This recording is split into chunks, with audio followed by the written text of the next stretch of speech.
Pero obvious naman na kapag may third party, meron na talagang lamat yung relasyon. Pero siya, yung person mo, parang kahit na may third party, ayaw niyang makipaghiwalay sa'yo, ayaw niyang mag-let go. Kahit na sabihin natin na for some of you, kahit na hindi kayo pinapansin ng person mo, hindi niya kayo kinakausap, pero ayaw niyang magkaroon ng ending yung relasyon nyo. Okay? Hindi kanya kayang i-let go, hindi kanya kayang bitawan, hindi kanya kayang pakawalan, mga kapiksi. Kahit na hindi siya nakikipag-usap sa'yo, kahit hindi kanya inaalagaan or tinatrato na before.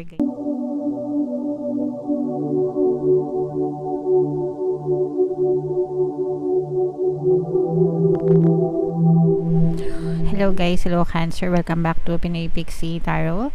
Ang pamagat ng episode natin for tonight is feelings reading.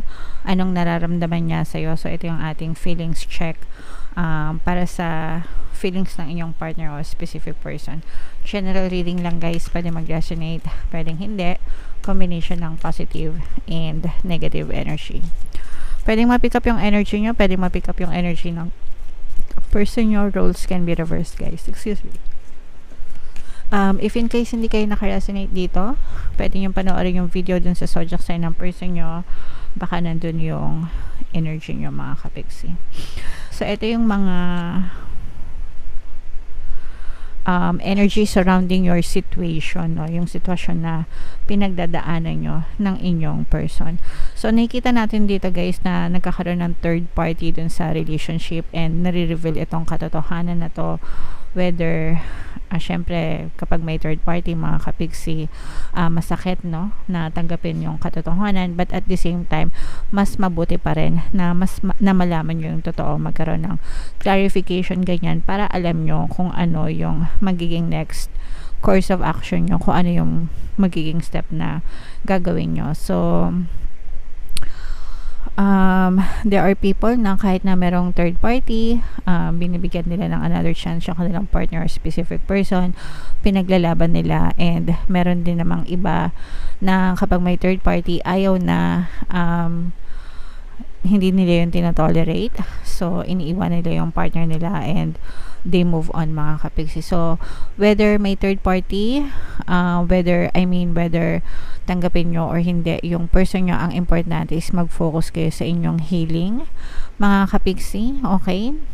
Focus on yourself, focus on your healing, focus on acceptance and forgiveness. Importante guys yung acceptance and forgiveness, although naiintindihan natin na for some talagang yung galit nandun, especially kung let's say for example first time, shocking, diba ganyan. Sometimes kasi minsan pag matagal na, parang nai-immune na nasasanay na, hindi na masyadong iniisip. Pero pagka yung mga sariwang-sariwa pa ganyan, especially kung manggagaling ito dun sa person na kumbaga parang hindi nyo inisip na magkakaganon yung person nyo, diba? Parang yun talaga mahirap tanggapin mga kapiksi. Focus on your healing guys. Meron tayong self-love and Ho'oponopono subliminal dito sa ating channel. Pakinggan nyo yun guys, sobrang dami lang natulungan yun. Makakatulong yun para sa inyong emotional healing guys. Alright? So dito naman mga kapiksi, tingnan naman natin yung emotions sa loob ng relationship. Pwedeng nararamdaman mo, pwedeng nararamdaman ng person mo, pwedeng nararamdaman nyo parehas guys. So we have lonely, meron din tayong worried, and meron din tayong panic. So obvious mga kapiksi na normal sa ganitong relasyon, sa ganitong normal yung mga ganitong emosyon sa ganitong klase ng energy kapag syempre may third party, di ba?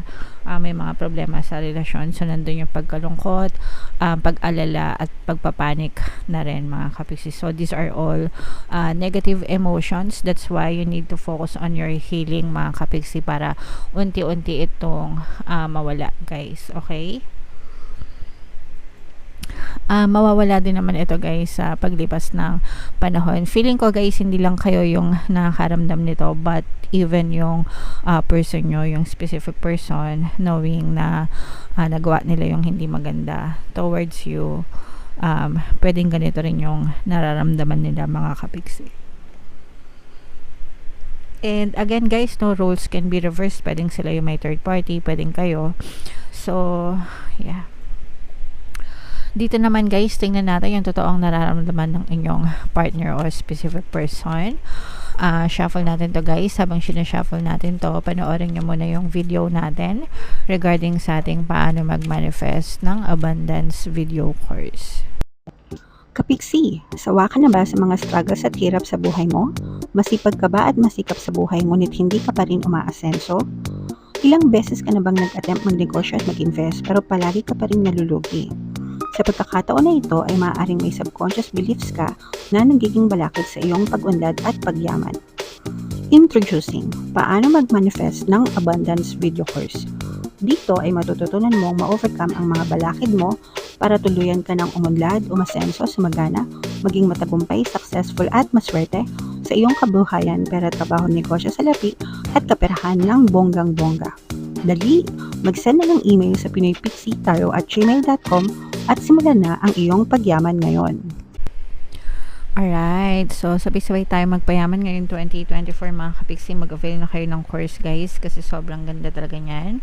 And good news mga kapiksi, dahil ngayong February, meron tayong promo guys. Magbibigay ako ng 200 pesos na discount sa lahat na mag-avail ng course until February 29 mga kapiksi, kaya mag-avail na kayo.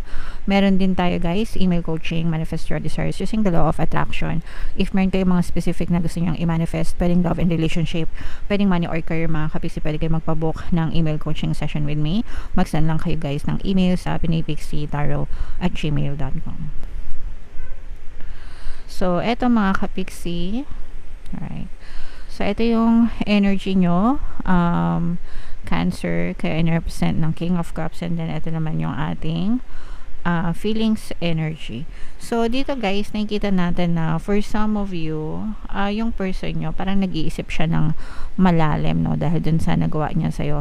This person, ano siya, yung loneliness na nakita natin, this is sa side niya. Pwedeng sa side nyo rin mga kapiksi, pero nakakaranas ng depression itong person mo dahil dun sa tindi na pinagdaanan nyo sa relationship, especially if there is really a third party sa inyong sitwasyon mga kapiksi.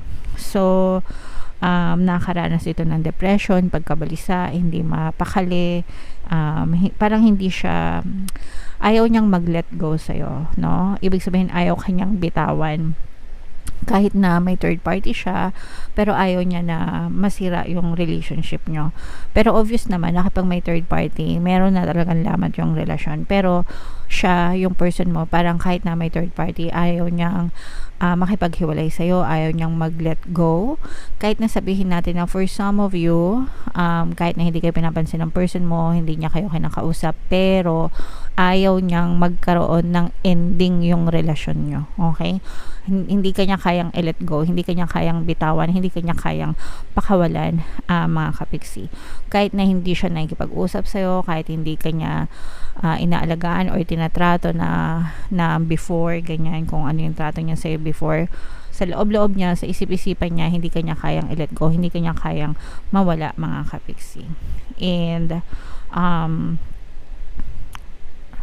parang hindi niya kayang makipag-break sa'yo or hindi niya kayang sabihin sa'yo na hiwalay na tayo. Okay? Unless ikaw yung magsabi sa kanya. Kapag tinanong mo siya, parang sumasagot lang siya ng ewan ko, hindi ko alam. Yung mga ganun. Pero hindi niya sinasabi sa'yo na ayaw ko na, pakawalan mo na ako. Walang ganun. Kasi siya mismo yung ayaw bumitaw, mga kapiksi. Pero feeling ko, kapag ikaw yung nag-let go, let's say for example, ikaw yung nagsabi sa person mo na ayoko na, tama na, parang doon lang siya bibitaw. Pero hanggang hindi mo yung sinasabi sa kanya, hindi rin siya bibitaw sa inyo, mga kapiksi. Alright? Pero ito, nakikita din natin na parang gusto rin parang ano siya guys, no? May takot, parang urong-sulong siya, parang gusto niya na ayaw niya, ganun. Ayaw niya na maghiwalay kayo, gusto niya magsimula ulit kayo, pero ayaw niyang gumawa ng aksyon o hakbang. Yun yung kulang sa person mo guys. Hindi siya kumikilos, hindi siya nakikipag-usap, hindi siya gumagawa ng kahit anong hakbang, mga kapiksi. Pero kung ano yung meron kayo right now, parang okay lang sa kanya. basta nasa kanya ka pa. Nagets nyo ba? Comment down below. Medyo complicated. Hindi ko alam kung naintindihan nyo mga kapiksi. Pero may mga ganong relasyon na kahit na magkasama sila sa isang bahay or kahit hindi sila in a relation, hindi sila nag-break, para sa kanila in a relationship pa rin sila kahit na hindi na sila nag-uusap. So, ganon. Parang ginosted kayo na nandyan lang sila. Hindi nagpaparamdam pero nandyan pa rin sila. Nagets nyo ba? Yung presence nila nandyan pa rin, nakikita nyo pa rin sila, pero parang hindi na kayo masyado nag-uusap mga kapiksi. Alright? Itong person mo, nagdududa ito kung ano talaga yung totoong nararamdaman mo sa kanya.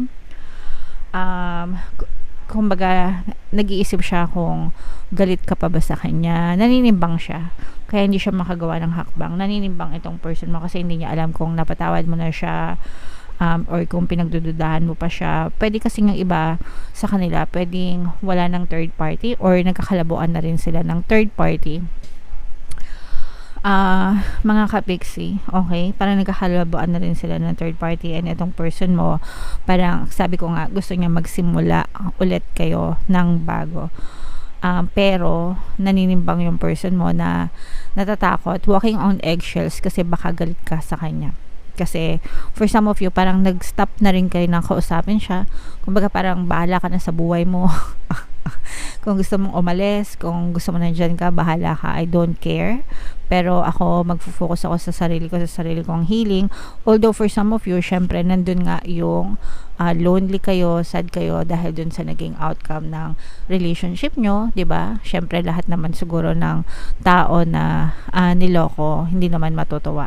But then again, you're finding happiness sa sarili mo on your own. Masaya ka. Ganun. Parang na-realize mo na kaya mo palang mabuhay nang wala yung person mo. Na-realize mo na masaya ka pa rin pala, na hindi dumidepende sa person mo, mga kapiksi. Alright? So, yeah. Comment down below. Pero yun nga, nakikita natin na yung person niya, guys, no, nag-iisip ito ng malalim. Hindi niya alam yung gagawin niya, yung susunod na next step niya, mga kapiksi. Meron tayong mga relationship subliminals for third party, guys. Ang pinakamagandang combo yung pampawala ng kabit, pampawala ng balakid, pampaloyal, at saka para ikaw yung piliin. So yung apat na yon, the best combo yon, guys, sa mga nakaka-resonate sa mga may third party sa relationship, mga kapiksi. So pwede nyo i-combo yan. Alright? Okay, so comment down below, Cancer, if feeling mo naka-resonate ka dyan. Ito yung mga playlist ng ating relationship subliminals, guys. Pakinggan nyo para makatulong sa inyo. And ito naman yung ating success stories ng paano mag-manifest ng abundance video course. Click here to subscribe, guys. And click here to join our membership program. Thank you for liking, sharing, and subscribing. See you again next time. I love you all, guys. Have a nice day. Bye-bye.